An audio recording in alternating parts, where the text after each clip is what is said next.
जुबान बहुत खतरनाक चीज है। रसूलुल्लाह सल्लल्लाहु अलैहि वसल्लम इसकी हमेशा तरकीब किया करते, क्योंकि यही वो जुबान है जो झूठ बोलती है, यही वो जुबान है जो झूठी कस्में खाती है, यही वो जुबान है जो गाली देती है, और यही वो जुबान है जो गीबत करती है। ताज्जुब है हमें कि मालूम ही नहीं होता कि क्या हम इसको गुनाह नहीं समझते। गीबत भी एक बहुत बड़ा गुनाह है जिससे हर कोई मुनव्विज़ है। आप हजरत के सामने गीबत पर एक ड्रामा पेश कर रहे हैं। इस ड्रामे की किरदार है निदा, सास शबाना, सास की पड़ोसन सहेली फहीमा, बहू सुमैया, बहू की पड़ोसन सहेली अनाया। आप हजरत से गुजारिश है कि इस ड्रामे को गौर से देखें और इस गुनाह से बचने की कोशिश करें। अस्सलाम वालेकुम। अरे डंडे को छोड़ मुझे उठा। ठीक हो? बैठो बैठो। हाँ ठीक हूँ। ये कौन है?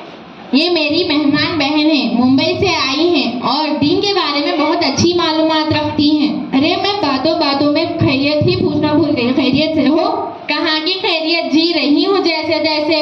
खबर आओ बोल रही, घर जाओ बोल रहा। अरे आबा जान, अल्लाह ताला ने क्या कम दिया? आबाद घर दिया है, बेटे को अच्छी नौकरी दी है, खिदमत गुजार बहू दिया है, और क्या चाहिए? खामोश रहो, मेरा मुंह ना खुलवाओ। कैसा बेटा कैसी बहू, इनको तो बूढ़े लोगों की जरूरत का एहसास ही नहीं है कि किस हाल में है, क्या खा रहे हैं, कैसे जी रहे हैं, किसी को फिक्र नहीं। बस अपने लिए हमारे बोझ समझते और सोचते जल्द से जल्द कैसे छुटकारा मिलना इनसे। और बहू रानी का तो पूछो ही न को। नवाबजादी की सुबह 9 बजे होती, न घर की सफाई, न नाश्ता, न चाय। और क्या बताऊं बहन, जब कोई अपने मायके का घर आ जाता तो उनकी खिदमत के लिए बिछी जाती। जब हमारा कोई आता तो इतना भी फिक्र नहीं, न देने के लिए हाथा बढ़ते, न बनाने के लिए पैरा बढ़ते। नाटक शुरू हो जाता। तबीयत खराब हो गई, कभी पेट में दर्द, कभी सर में दर्द, कभी यहाँ दर्द, कभी वहाँ दर्द। और खाने का हाल तो पूछो ही न को। चाय बनाएगी जैसे काली अम्मास की रात, और दाल बनाएगी जैसे पतले तालाब का गद्दला पानी, और चावल जो खाए उसके पेट में दर्द हो जाए। और हर 2 दिन के बाद मायका याद आ जाता, फिर जाके माँ के पल्ले से बन जाती, फिर आने का नाम नहीं लेती। अरे अब्बा जान, तुम्हारी बहू इतने काम कर रही, तुम कुछ भी नहीं बोलते? देख बहन, मैं बोलते बोलते तंग आ गई हूँ। अब बोलना बोले तो बहुत मुश्किल हो गया। बोले तो क्या है कि हमारे शहजादे के पेशाने पे बल पड़ने लगते, इसलिए खून के घुट पी के खामोश रहना पड़ता। अरे फहीमा, मैं तो तुम्हें बातों बातों में चाय पिलाना ही भूल गई। चलो सीढ़ी पर बैठ के चाय पीते हैं। ये थी सास और सास की पड़ोसन सहेली, दिल खोल के अपनी बहू की गीबत कर रही थी। अल्लाह माफ फरमाए। चलिए अब देखते हैं कि बहुएं सास की कितनी तारीफ करती हैं।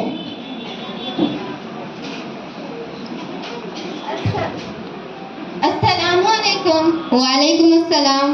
कैसी हो बहन? क्या बताऊं, ठीक भी हूँ नहीं भी हूँ। अरे ये कैसी दरमियान की बात कर रही हो? क्या बताऊं, जब तक सास का साया सर पर मुसल्लत है तब तक चैन कहाँ। अरे सुमैया, तुम कितनी खुशकिस्मत हो कि तुम्हारे सर पर सास का साया है। अनाया, क्या खुशकिस्मती की रट लगा रखी हो। भला वो भी कैसे चैन से रह सकती है जिसकी मेरी जैसी सास हो। एक बात पूछूं? हाँ पूछो। औरतों की ताराफ में सबसे खुशकिस्मत औरत कौन है, तुम्हें मालूम? नहीं। तो सारे इंसानों की माँ हजरत हवा अलैहिस्सलाम। वो क्यों? क्योंकि उनकी कोई सास और ननद नहीं थी। सुमैया, तुम अपने सास से इतनी परेशान क्यों हो? वो सास नहीं, परेशानियों का घर है। जब देखो नाच चिढ़ाए मुसल्लत रहती है। मैं खाना खाऊं तो परेशानी, मैं बैठूं तो परेशानी, मैं उठूं तो परेशानी, मैं सोऊं तो परेशानी, कुछ बोलूं तो गुस्सा, कुछ ना बोलूं तो नागुल। मेरे हर काम पर नुक्ताचीनी, हिम्मत अफजाई की बात भूल कर भी ना होती। अब तुम ही बताओ, मैं इसको और क्या नाम दे सकती हूँ? तुम मेरा छोड़ो, अपना सुनाओ। मैं क्या बताऊं, मुझे तो जर्रा भी चैन नहीं। मेरी एक तलाकशुदा ननंद है, दिन और रात मेरा सर पका रखा है। मैं तो बांदी बन गई हूँ, उसकी भी खिदमत करूँ और उसके बच्चों की भी। हर वक्त ताने सुनने को मिलते हैं, डबल डबल खाना बनाना पड़ता है। मैं खाना खाने में लगी रहती हूँ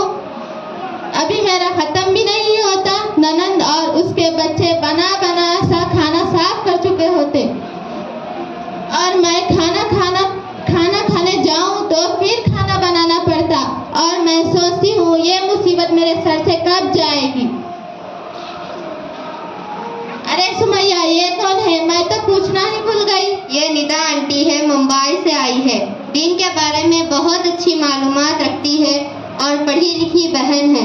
تم دونوں کے ساتھ بیٹھی ہو؟ آئیے ساسما بیٹھیے۔ معاف کرنا آنٹی، ہم نے تو دھیان ہی نہیں دیا۔ کوئی بات نہیں، صبح سے گھر میں ہوں، دیکھ رہی ہوں ہماری زبان پر دوسروں کی شکوہ شکایت ہو رہی ہے، دوسروں کی غیبت بہت زیادہ ہو گئی ہے اور زبان کے گناہ تو کثرت سے کر رہے ہیں۔ اللہ ہی ہمیں معاف فرمائے۔ اور ہم عورتوں کی بہت بری عادت ہو گئی ہے، جہاں دو چار جمع ہو گئی، دوسروں کی تذکرات، دوسروں کی چغلی ہماری طبیعت کا حصہ بن گئی ہے۔ محض وقت کی گزاری کے لیے ہم دوسروں کی چغلی کرنا شروع کر دیتے ہیں اور اس کے نقصان کا ذرہ بھی اندازہ نہیں۔ غیبت کیوں ہوگی؟ ہم تو جو حقیقت تھی وہ کہہ رہے تھے، کچھ غلط تو نہیں کہا؟ ہاں، ارے میری بہنوں سنو تو صحیح، کیا تم میں سے کسی کو اپنے مردار بھائی کا گوشت کھانا پسند ہے؟ کیا تمہیں اس سے گھن نہیں آئے گی؟ رسول صلی اللہ علیہ وسلم نے ارشاد فرمایا، لوگوں کو ناک کے بل یا منہ کے بل زبان کی باتیں ہی گرائیں گی۔ اور ایک حدیث میں رسول صلی اللہ علیہ وسلم نے فرمایا، جو شخص اپنی زبان کو سنبھال کر بات کرتا ہے، اللہ تعالیٰ اس کے سارے گناہ معاف فرماتے ہیں۔ جزاک اللہ خیر ندا، تمہارا بہت بہت شکریہ کہ تم نے ہمیں اتنے بڑے گناہ سے بچایا۔ دیکھو، اب سے اپنی زبان کی حفاظت کرو، کیونکہ بغیر سوچے سمجھے زبان کا استعمال کرنا اسلام میں منع ہے۔ اور آخر میں ایک بات کہنا چاہتی ہوں، دل کا اچھا ہونے سے کئی بہتر ہے انسان زبان کا اچھا ہو، کیونکہ لوگوں کا واسطہ سب سے پہلے آپ کی زبان سے پڑتا ہے۔ Thank you.